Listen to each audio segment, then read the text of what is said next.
everybody. I just want to say I haven't finished the book yet, but from what I have read, I am really digging it. And, you know, if you haven't read it, read it, and you'll learn more about this story from Jaime and Cecil. On to you guys. Long days and pleasant nights, fellow travelers along the path of the beam. I'm Jaime and Fuego. I'm Cecil Laird. And we are here for a special crossover, which is both the horror show Hail to Stephen King, Run and Christmas. to the Hill, and Christmas. That's right. We are doing a special review of NOS4A2, which was... We got a hardcover and a paperback. Yes. So we are all about it. Super hard for NOS4A2. Boy.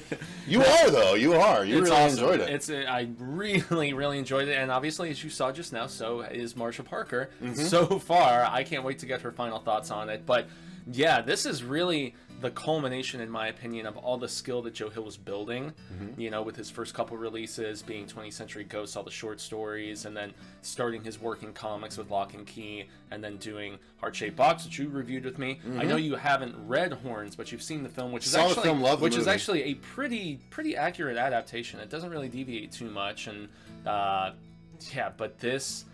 A lot of people consider this his like magnum opus, and perhaps it is. I must say. Would you agree so far? Probably, but I like The Fireman so much more than I was expecting to, which you guys are going to see a review of very, very soon. I just immediately launched into reading that right afterwards, but this is at least like the culmination of his world building, because it references both his own work and his father's work, and it's got this disturbingly iconic villain in Charlie Manx, and the fact that he's a pedo, but not necessarily in the way you would suspect him to be. No, he hates pedos. Yeah, actually. he does. Fires don't burn hot enough for them. That's what he says. And, there's also a corresponding comic book called Wraith, which deals with some backstory, and then another... We're going to be reviewing that separately. Yep, and another just kind of prequel adventure with some other people ending up in Christmas Land. But this one really boils down to, story-wise, the fact that you have this... why are we covering this during the holidays, Fuego? I know. Well, I mean, there's a place called Christmas Land that this crazy Charlie Manx character has dreamed up, because him and Vic, who is the main... Victoria, exactly. The main protagonist of this... Excuse-moi. I know. Get those Christmas belchies out. Anyway, though, this book deals very in-depth with the idea of self-manifested like thought and idea, thoughtscapes. Yes, exactly, Inscapes. and willing things to happen. And Victoria realizes at a very young age, when she's on this particular beloved bicycle of hers, that is one of the key the Raleigh things. Tough Burner. Damn Rizzle. And then there's the Rolls Royce, the Wraith of sorts, that is, you know, Charlie Manx, because you have to have some sort of object, some sort of vehicle that's going to help you be propelled into this place where you can just... I mean, she's like... She has initially what they describe as like an intuition, where she's able to find lost things and so on and so forth, but she starts envisioning this bridge that she can ride over. The shorter way bridge. And she just pops up in different places. I mean, everywhere from, you know, just a couple states over, from her home in New Hampshire to like... What was it, Iowa, where she pops up with Maggie? The library. Yeah. This punk rock librarian chick who she, you know, forms a friendship with, who also has similar powers and is an avid Scrabble player, if I remember correctly. She's wearing like Scrabble earrings and stuff, and so specifically F and U. Yeah, she's pretty badass, I gotta say. But that is like one of the big underlining ideas of this is, if you have the skill and you have the proper object to will you to get there, you can basically... You can almost time hop, you know. It's almost like creating a portal. Well, you can at least teleport more than time hop. I mean, it's closer to that. Yeah. Time hop is probably not the proper terminology, but yeah, you can open up a vortex and you can jump somewhere, as opposed to having to traverse the entirety of the distance. And yet she's not even 100% sure that this is real, what she's experiencing and stuff like that, and that leads into the rest of the book. Yeah, and there is some time hopping in the book, as far as we see Victoria when she's younger, and then we see her years later. This is actually something that I have a big point about. Oh, interesting. After she has a child of her own, and she still has the scars of an interaction with this guy who is using the same powers she has to a more morbid means, and that is the Charlie Manx character that we've talked about. He basically takes children to his Christmas land of sorts, and they go through this degradation, this creepy metamorphosis, yeah, and they have like like fish hooks for teeth Shark near the end teeth of it. almost, Their teeth start falling out as they get closer and closer to this imaginary Christmas hell of sorts that he's constructed. And I must say, one of the best things about Wraith was how they illustrated and depicted 100%. We're gonna get to that because you do so much. I mean, I want to know so much more about it, but honestly, that's there's very few shortcomings I found in this book, but you were anxious for them to finally get to Christmas. And then once you we did me that one day, you're like, they better hurry up and get there. Once we did, it just felt too rushed. We didn't get enough of a tour of Christmas Land for my own. This is like this is almost 700 pages. Was it really? Yeah, because all I know is it took about 17 hours to read or to be read to me. Yeah, but there are illustrations in here and things like that. There's postcards. There's all kinds of maps. There's really? Okay, we yeah. kind of skipped over some stuff though. So just real briefly, since we normally do our reviews with our overall thought. Oh, that's not what the tough burner looks like. Damn, I need to really fish through the book and look at the illustrations. Yeah, I haven't actually done that. So the weird creeper that he recruits. This is the card That's the ad that Bing looks at. That's the ad that Bing reads. Oh, dude. Yeah. Okay, I gotta go. Is that in the regular? I'm not sure. I don't have the paperback. What page is that? What page is that on? Tell me. It's early on. Because I don't. Oh, maybe it is.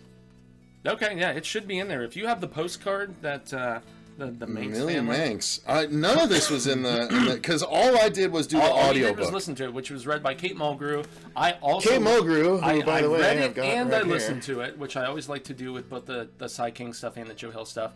She's an interesting narrator. I liked her Charlie Manx. I did not like very much Charlie else. Manx. Yeah. Oh, Victoria. We just want to go to Christmas Land. Yeah, it's really cool. But she gets very monotone when she's doing like the narrators. All of the regular people sounded the same, except for Lou and Vic sounded a little different. Yeah. But Victoria sounded the same as the detective, sounded the same as like except for the Indian doctors, they were very different. Specifically, because the book essentially opens up with the fact that Manx has been in this coma-like state since his run-in with Victoria. But we don't know that. Yeah, we don't know that. We just know he's in a coma. Yeah. And like talks to a nurse randomly. And she swears up and down. It was a really cool scene. Yeah. Oh yeah. Yeah. Very good opening. That would be a great opening scene for a film. Well, and they are adapting this into a television series on AMC, so it makes me wonder how many of these beats we're gonna see. More than we would have in a movie. Yeah, that's true. More than we would have in a movie. Yeah, although getting to that, like we have a 10-episode order for. Not a big fan of the way they got Charlie Manx looking so far. I actually really like it. No, I really like it. No, he doesn't. He doesn't have the overbite and the crooked teeth. His mouth isn't open though. Yeah, but he should have an overbite anyway. It looks like he's got the protruding kind of thing on the upper. Anyway. Yeah, anyway, but it looks nothing like Zachary Quinto. That's the one thing we will definitely say. Because I was very against that casting when it initially happened. Well, but when he becomes young Charlie, I'm sure, when he de-ages and stuff like that. And then will we see some of that backstory that we caught in Wraith, where you find out how they have to. I would hope, because it's actually kind of interesting the way he was great. That was disturbing. The way he gets huckleberried, as they call it in the comic book. Oh, that's right. From the Lamarck. But that's all stuff that you find out in the comic. But essentially, this is the ebb and flow, the rises and falls of the Victoria character. Not only that, but it's the story of her from when she's a kid all the way to when she's an adult, and that's a child of her own. That's what's felt a little bit weird to me. I'll be honest with you. I'm used to movies or books even that have a character and stays with that character without aging them. This was odd to me because it aged her, and it was like, wait, she's how old now? She's got a kid? This has happened? Where did all this... Like, because a lot happens in her life off camera, as it were. It honestly reminded me a lot of It.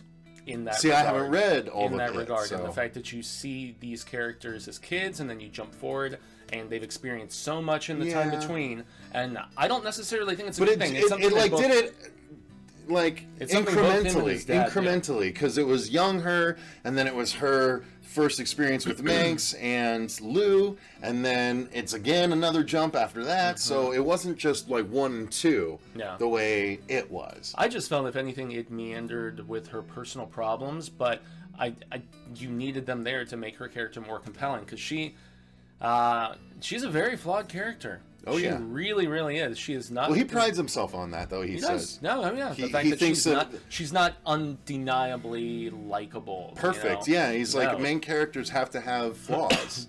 He says that. Joe Hill does a 10-minute, post-book wrap-up sort of deep dive or look behind. Which is not in the source material. It's basically him just talking off the cuff, presumably, about his approach to the book, how he wanted to write the character, and some of his afterthoughts and whatnot. It's actually very cool, which is why I like having both the book and the Audible, because even in the Fireman, there's an extra page or so that's where it gives just a little bit of like epilogue almost that's not in the printed text, which is kind of interesting. Okay. So, yeah, maybe that's something that he does frequently. I'm not sure. I need to pick up all the Joe Hill audiobooks. I think we might have actually skipped over our overall thoughts, except for the fact that you loved it. I really enjoyed it. I will say that. I enjoyed it, but there were issues that I had along the way. Yeah, I don't know if King writes exactly the same, but yes, pacing issues is what I would say. Yeah, King often there were definitely pacing issues. Yeah, King often meanders in the middle act, and I felt like in some ways, while it was cool to see that the character was flawed and that she wasn't like completely in love with her husband, and that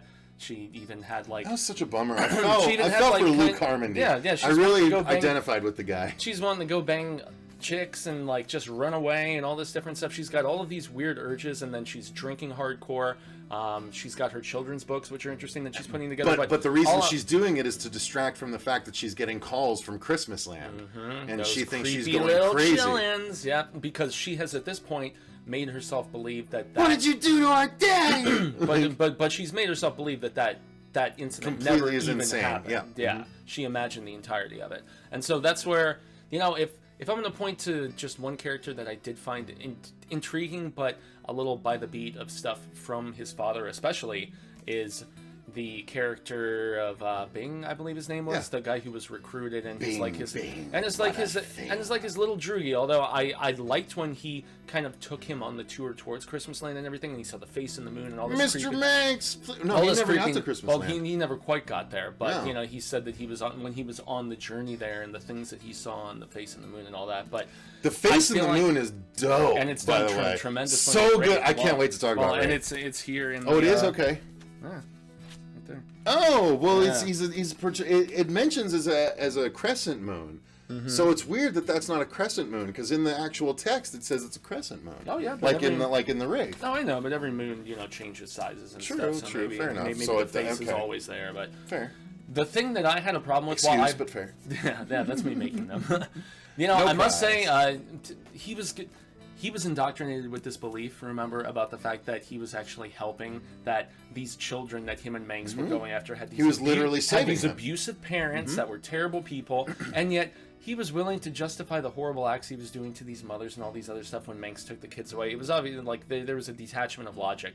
But the thing that bothered me is that in so many of his father's stories, and even stuff that inspired his father, like, Dracula takes on his Igor and stuff like that, whether it's Trash Can Man in The Stand, whether it's the Henry Bowers character in we've seen this beat where there's the little henchman that is brainwashed so many times. Well, it didn't take much for Simple Being, but let's speak on that, though. He was going around with his gas mask on. The gas mask man, yeah. No, relating, and Sevoflorian, relating to the Kingverse. The description of some of the stuff he did to those women, the torture and the rape and all that stuff, was really hard to get through. And then the lie, and then dissolving them in lie. Yeah, dude, it was absolutely there was some disturbing stuff. It was a very horror book for sure. It was even more messed up than some of the stuff I think I've seen. Like, Joe goes for it in certain scenarios where his dad doesn't cross those lines of disgustingness, at least in my opinion. Being more of a modern child and everything, and not too much older than us.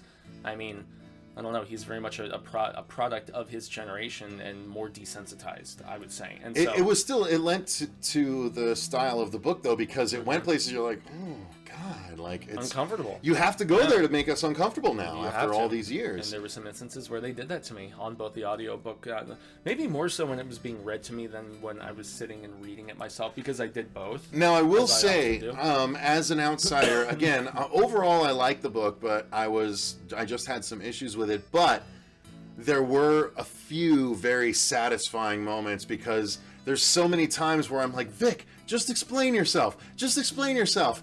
And then she finally does to her husband, who is a huge comic book geek. Big time.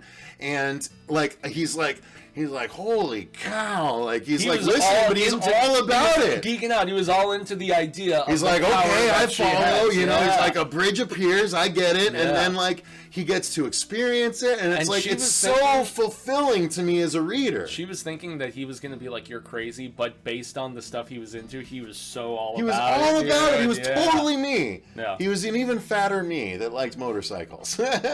That's basically what Luke Carmody is. Oh, he's got a And I heart of loved gold. his character so much, and I character was was great. worried I didn't- throughout parts of the book, and like it's so good. I didn't like kind of. There's one character in particular that something kind of goes. It's like one of the investigators, and I'm trying not Hunter? to. Okay. Oh, I see what you're saying. I just wasn't Well, so. I wasn't honestly, so if into you, that. well, but I think it's because of your attachment to something else. Maybe. It's gotta Yeah. be. It's gotta be. I definitely understand and there's, that. Dude, and there's geek references galore. One of them, if we're talking about satisfying moments where they look at the where they look at the different map of the United States. They Google Maps it, and it's like, well, that map is in the book. oh, is it There's really? There's an Get image out of of it. here! I wish I Dang, could. I really? wish I could get to it somewhere. Yeah. Oh. Check it out how it's smushed. We should show the viewers. Oh, wow! Yeah, and It's it's got smushed and even, it's yeah. and it's got the Lovecraft mansion or whatever the hell it's called. It's got Yeah, the, from Key House. yeah, and it The has Lovecraft references mansion to, and from it has the Lock and references Key. to the Treehouse of the Mind. From That's actually Horns, good. and it has That's yeah. So talk about Yeah. all those. So Treehouse of the Mind, Easter eggs galore. They talk about in this the True Midgard, right? Or they mentioned Mid-world. Midworld, they right? mention From Midworld. That's what do you call it? Well, that's Rolling Dark Tower, Stone. right? Yeah. Yeah. Dark Tower, Rolling Stone main of sorts, where he's coming out of and everything. Boy, dude, they talk briefly about the True Knot and how Charlie Manx and the True Knot traverse many of the same roads, and the True Knot are the gang of like psychic vampire bad guys in Doctor Sleep. Oh, really? The Shining sequel, and he's like, I ignore them and they ignore me because they're kind of in the same business of taking these kids and stuff, which is dope. Interesting. So that had to be like when you read. I Did you was read that or did you hear that? I read it first, but it was so fulfilling to hear that reference, to hear the I would just imagine hearing that the would be My like. Life, hearing the my life for you. It's like when I found out reference. that Daredevil tied in with Teenage Mutant Ninja Turtles. I Yeah, was like, Kevin Eastman talking about that pretty much. what? I had no idea about that until I had him at a Comic-Con panel. Were you with me at that? I think might you have were. been, I yeah. think we were both sitting in the same place. for it. Dude, that was the trippest. I love that Yeah. sort of stuff. And they also reference the ghost that torments Jude in Heart-Shaped Box. Yeah, they I mean, do. Dude, yeah,